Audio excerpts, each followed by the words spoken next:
ਜ਼ਿਲ੍ਹਾ ਲੁਧਿਆਣਾ ਵਿੱਚ 16 ਅਪ੍ਰੈਲ 2020 ਤੱਕ 895 ਸੈਂਪਲ ਜਿਹੜੇ ਹੈਗੇ ਉਹ ਕਲੈਕਟ ਕੀਤੇ ਗਏ ਨੇ, ਜਿਹਦੇ ਵਿੱਚੋਂ 757 ਸੈਂਪਲਾਂ ਦੀ ਰਿਪੋਰਟ ਸਾਨੂੰ ਪ੍ਰਾਪਤ ਹੋ ਚੁੱਕੀ ਹੈ। 138 ਸੈਂਪਲਾਂ ਦੀ ਰਿਪੋਰਟ ਆਉਣ ਵਾਲੀ ਬਾਕੀ ਹੈ। ਇਹਦੇ ਵਿੱਚੋਂ 757 ਵਿੱਚੋਂ 13 ਕੇਸਿਸ ਜਿਹੜੇ ਹੈਗੇ ਉਹ ਪੋਜ਼ੀਟਿਵ ਪਾਏ ਗਏ ਨੇ, ਜਿਨ੍ਹਾਂ ਵਿੱਚੋਂ 11 ਲੁਧਿਆਣਾ ਦੇ ਨੇ ਤੇ 2 ਬਾਹਰਲੇ ਡਿਸਟ੍ਰਿਕਾਂ ਦੇ ਹੈਗੇ।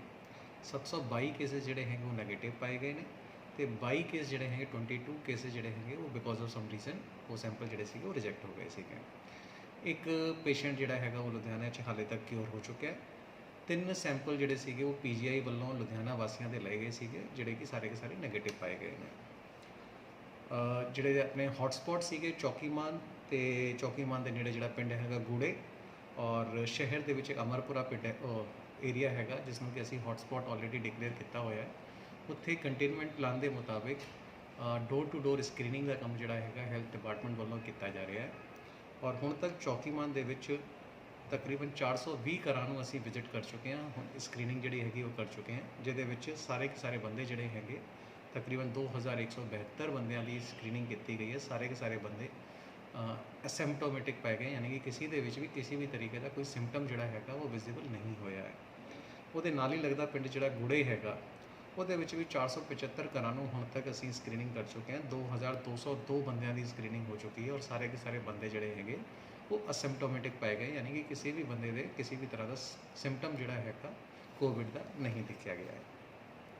ਜਿਹੜਾ ਅਮਰਪੁਰਾ ਏਰੀਆ ਹੈਗਾ ਉਹਦੇ ਵਿੱਚ 2867 ਲੋਕਾਂ ਨੂੰ ਹਾਲੇ ਤੱਕ ਸਕਰੀਨ ਕੀਤਾ ਜਾ ਚੁੱਕਿਆ ਹੈ, ਜਿਹਦੇ ਵਿੱਚੋਂ 2863 ਬੰਦੇ ਜਿਹੜੇ ਹੈਗੇ ਉਹ ਅਸਿੰਪਟੋਮੈਟਿਕ ਪਾਏ ਗਏ ਨੇ। 4 ਬੰਦੇ ਜਿਹੜੇ ਹੈਗੇ ਉਹਨਾਂ ਦੇ ਵਿੱਚ ਕਿਸੇ ਤਰ੍ਹਾਂ ਦੇ ਸਿੰਪਟਮ ਜਿਹੜੇ ਹੈਗੇ ਉਹ ਵਿਜ਼ੀਬਲ ਹੋਏ ਨੇ, ਜਿਨ੍ਹਾਂ ਨੂੰ ਕਿ ਸਿਵਲ ਹਸਪੀਟਲ 'ਚ ਲਿਜਾ ਕੇ ਉਹਨਾਂ ਦੀ ਸੈਂਪਲਿੰਗ ਜਿਹੜੀ ਹੈਗੀ ਉਹ ਕਰਵਾਈ ਗਈ ਹੈ।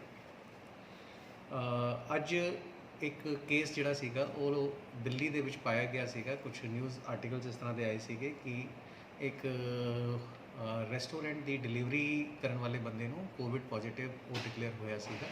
ਤਾਂ ਅੱਜ ਲੁਧਿਆਣਾ ਦੇ ਵਿੱਚ ਜਿਹੜੇ ਵੀ ਰੈਸਟੋਰੈਂਟਸ ਵਗੈਰਾ ਨੂੰ ਪਰਮਿਸ਼ਨ ਦਿੱਤੀ ਗਈ ਸੀਗੀ, ਉਹ ਪਰਮਿਸ਼ਨ ਜਿਹੜੀ ਹੈਗੀ ਉਹ ਵਿਡਰੋ ਕਰ ਲਈ ਗਈ ਹੈ। ਹੁਣ ਕੋਈ ਵੀ ਰੈਸਟੋਰੈਂਟ ਨੂੰ ਖੋਲ੍ਹਣ ਦੀ ਪ੍ਰਵਾਨਗੀ ਨਹੀਂ ਹੈਗੀ, ਕੋਈ ਵੀ ਹੋਮ ਡਿਲੀਵਰੀ ਰੈਸਟੋਰੈਂਟ ਤੋਂ ਨਹੀਂ ਕੀਤੀ ਜਾ ਸਕਦੀ। ਇੱਕ ਨਵਾਂ ਡਿਵੈਲਪਮੈਂਟ ਜਿਹੜਾ ਹੈਗਾ ਉਹ ਇਹ ਹੋਇਆ ਹੈ ਕਿ ਗਵਰਨਮੈਂਟ ਆਫ ਪੰਜਾਬ ਵੱਲੋਂ ਰੈਪਿਡ ਟੈਸਟਿੰਗ ਕਿਟਸ ਜਿਹੜੀਆਂ ਹੈਗੀਆਂ ਉਹ ਪ੍ਰੋਕਿਓਰ ਕੀਤੀਆਂ ਜਾ ਰਹੀਆਂ ਹਨ। ਕੁਝ ਡਿਸਟ੍ਰਿਕਟ ਹੈਗੇ ਜਿਵੇਂ ਮੋਹਾਲੀ, ਜਲੰਧਰ, ਉੱਥੇ ਸੈਂਪਲ ਤੌਰ 'ਤੇ ਕੁਝ ਕਿਟਾਂ ਜਿਹੜੀਆਂ ਹੈਗੀਆਂ ਉਹ ਭੇਜੀਆਂ ਜਾ ਚੁੱਕੀਆਂ ਹਨ ਔਰ ਉਹਨਾਂ ਤੋਂ ਸੈਂਪਲਿੰਗ ਕਰਕੇ ਟੈਸਟ ਰਿਜ਼ਲਟ ਜਿਹੜਾ ਹੈਗਾ ਉਹ ਬਹੁਤ ਛੇਤੀ ਆ ਜਾਂਦਾ। ਇਸੇ ਕਰਕੇ ਇਹਨਾਂ ਨੂੰ ਰੈਪਿਡ ਟੈਸਟਿੰਗ ਕਿਟ ਕਹਿੰਦੇ ਨੇ। ਇਹ ਕਿਟਾਂ ਜਿਹੜੀਆਂ ਹੈਗੀਆਂ ਛੇਤੀ ਹੀ ਪੰਜਾਬ ਦੇ ਹਰ ਇੱਕ ਡਿਸਟ੍ਰਿਕਟ ਨੂੰ ਪਹੁੰਚਾ ਦਿੱਤੀਆਂ ਜਾਣਗੀਆਂ। ਲੁਧਿਆਣਾ ਵਿੱਚ ਵੀ ਇਹ ਟੈਸਟਿੰਗ ਕਿਟ ਜਿਹੜੀਆਂ ਹੈਗੀਆਂ ਛੇਤੀ ਹੀ ਆ ਜਾਣਗੀਆਂ ਔਰ ਉਸ ਤੋਂ ਬਾਅਦ ਰੈਪਿਡ ਟੈਸਟਿੰਗ ਜਿਹੜੀ ਹੈਗੀ ਉਹਦਾ ਪ੍ਰੋਸੈਸ ਵੀ ਚਾਲੂ ਹੋ ਜਾਵੇਗਾ। ਤਾਂ ਮੈਨੂੰ ਲੱਗਦਾ ਹੈ ਕਿ ਇਸ ਤੋਂ ਬਾਅਦ ਛੇਤੀ ਰੈਪਿਡ ਟੈਸਟਿੰਗ ਕਿਟ ਆਉਣ ਤੋਂ ਬਾਅਦ ਜਲਦੀ ਲੋਕਾਂ ਦੀ ਟੈਸਟਿੰਗ ਹੋ ਜਾਊਗੀ ਔਰ ਰਿਜ਼ਲਟਸ ਵੀ ਜਿਹੜੇ ਹੈਗੇ ਉਹ ਛੇਤੀ ਆ ਜਾਇਆ ਕਰਨਗੇ, ਜਿਸ ਤੋਂ ਕਿ ਸਾਡਾ ਟੈਸਟਿੰਗ ਦਾ ਕੰਮ ਵਧਣ ਨਾਲ ਅਸੀਂ ਜ਼ਿਆਦਾ ਛੇਤੀ ਇਸ ਬਿਮਾਰੀ ਦੇ ਬਾਰੇ ਪਤਾ ਕਰ ਸਕਾਂਗੇ। ਜਿੱਥੇ ਤੱਕ ਪ੍ਰੋਕਿਊਰਮੈਂਟ ਦਾ ਸਵਾਲ ਹੈਗਾ, ਕੱਲ੍ਹ ਖੰਨੇ ਦੇ ਵਿੱਚ ਮਾਲ ਆਇਆ ਸੀਗਾ ਔਰ ਅੱਜ ਲੁਧਿਆਣਾ ਦੀ ਬਾਕੀ ਵੱਡੀਆਂ ਮੰਡੀਆਂ ਜਿਹੜੀਆਂ ਹੈਗੀਆਂ ਉੱਥੇ ਵੀ ਮਾਲ ਜਿਹੜਾ ਹੈਗਾ ਉਹ ਆਉਣਾ ਚਾਲੂ ਹੋ ਗਿਆ ਹੈ।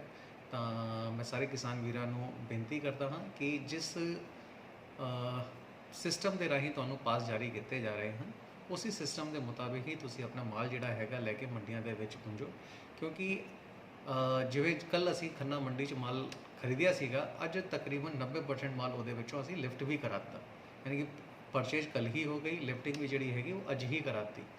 ਜੇ ਅਸੀਂ ਇੱਕ ਸਿਸਟਮ ਨੂੰ ਫੋਲੋ ਕਰਦੇ ਹੋਏ ਮਾਲ ਨੂੰ ਲੈ ਕੇ ਆਵਾਂਗੇ, ਜੋ ਸ਼ਡਿਊਲ ਬਣਿਆ ਹੋਇਆ ਉਸ ਦੇ ਮੁਤਾਬਿਕ ਮਾਲ ਨੂੰ ਲੈ ਕੇ ਆਵਾਂਗੇ, ਤਾਂ ਪਰਚੇਜ ਵੀ ਜਿਹੜੀ ਹੈਗੀ ਉਹ ਵੱਡੀ ਸੌਖੀ ਹੋ ਜਾਵੇਗੀ ਅਤੇ ਨਾਲ ਹੀ ਨਾਲ ਲਿਫਟਿੰਗ ਦਾ ਵੀ ਕੰਮ ਜਿਹੜਾ ਹੈਗਾ ਉਹ ਕਾਫੀ ਛੇਤੀ ਹੋ ਜਾਊਗਾ। ਤਾਂ ਇਸ ਕਰਕੇ ਮੇਰੇ ਸਾਰੇ ਕਿਸਾਨ ਵੀਰਾਂ ਨੂੰ ਬੇਨਤੀ ਹੈਗੀ ਕਿ ਜਿਸ ਤਰ੍ਹਾਂ ਤੁਹਾਡੇ ਆੜ੍ਹਤੀਆਂ ਵੱਲੋਂ ਤੁਹਾਨੂੰ ਪਾਸ ਜਾਰੀ ਕੀਤਾ ਜਾਂਦਾ ਹੈ, ਜੋ ਸ਼ਡਿਊਲ ਤੁਹਾਨੂੰ ਦਿੱਤਾ ਜਾਂਦਾ ਹੈ ਕਿ ਕਿਸ ਤਰੀਕੇ ਨਾਲ ਤੁਸੀਂ ਆਪਣਾ ਮਾਲ ਲੈ ਕੇ ਜਾਣਾ ਹੈ, ਕਾਈਂਡਲੀ ਉਸ ਨੂੰ ਅਡੇਅਰ ਕਰੋ ਔਰ ਉਸ ਦੇ ਮੁਤਾਬਿਕ ਆਪਣਾ ਮਾਲ ਜਿਹੜਾ ਹੈਗਾ